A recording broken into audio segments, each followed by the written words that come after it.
La quasi-totalité des organisations politiques et de la société civile signaient la déclaration du 31 mars il y a un an, appelant à un retour à l'ordre constitutionnel. Plus de 4 ans et demi après le coup d'État d'août 2020 et malgré plusieurs reports, aucune date n'a encore été fixée pour les élections. La dernière échéance établie par les autorités de transition prévoyait une fin de la transition au plus tard le 26 mars 2024. Face à cette incertitude, les partis signataires dénoncent l'absence de perspective. Un an après la signature de la déclaration du 31 mars, c'est toujours le statu quo. Et on en parle avec l'invité de ce journal, Dr Youssouf Diawara. Il est le président du parti élément Le Changement. Bonsoir à vous et merci d'avoir accepté notre invitation. Bonsoir Maritou et merci de l'opportunité que vous nous offrez pour parler de la suite.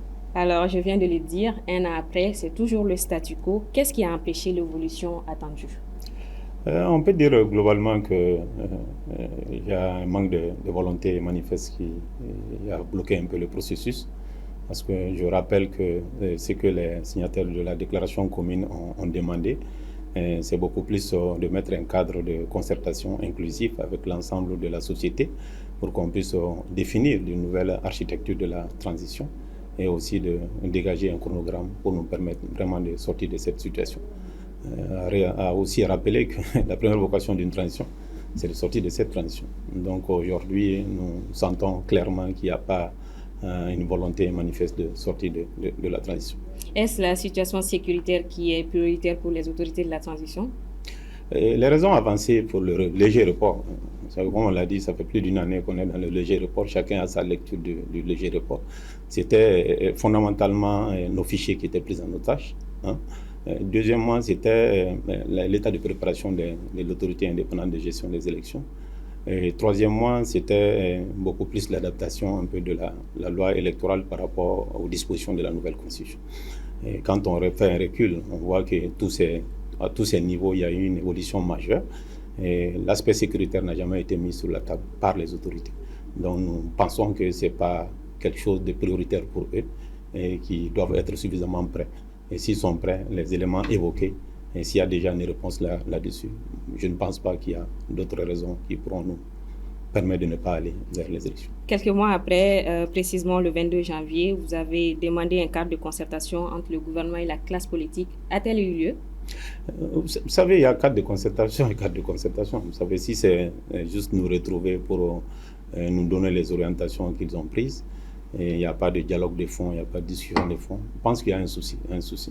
C'est vrai que nous avons fondamentalement manifesté notre intérêt à tout dialogue parce que au sein de la classe politique, en tout cas de ce qui nous concerne, nous avons souhaité nous engager dans une logique de confrontation et non d'affrontement. La confrontation d'idées, de propositions pour nous permettre de sortir un peu de cette situation.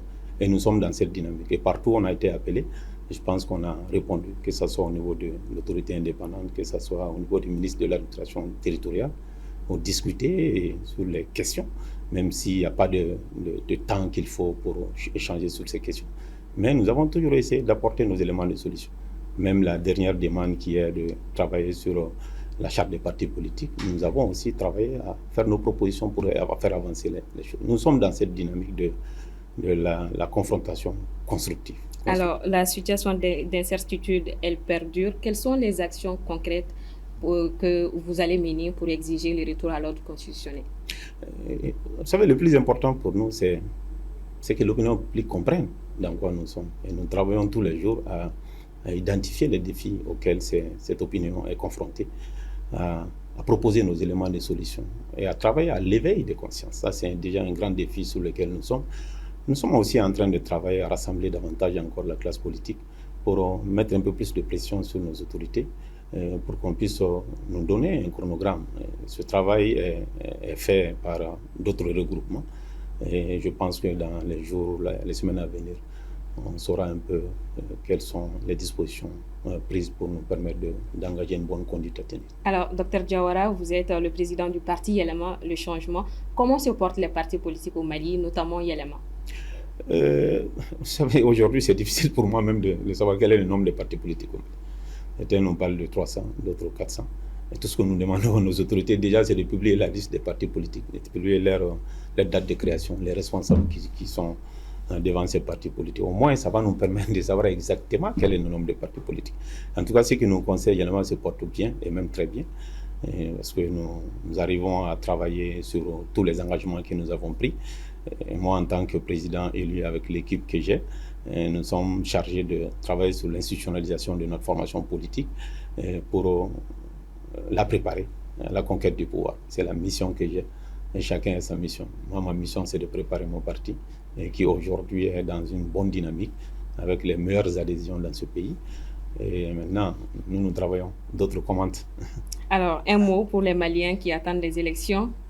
Dire qu'on est dans la difficulté, ce n'est cacher de personne, que le pays est dans une situation extrêmement difficile et qu'il est important qu'on puisse sortir de par le haut de cette situation.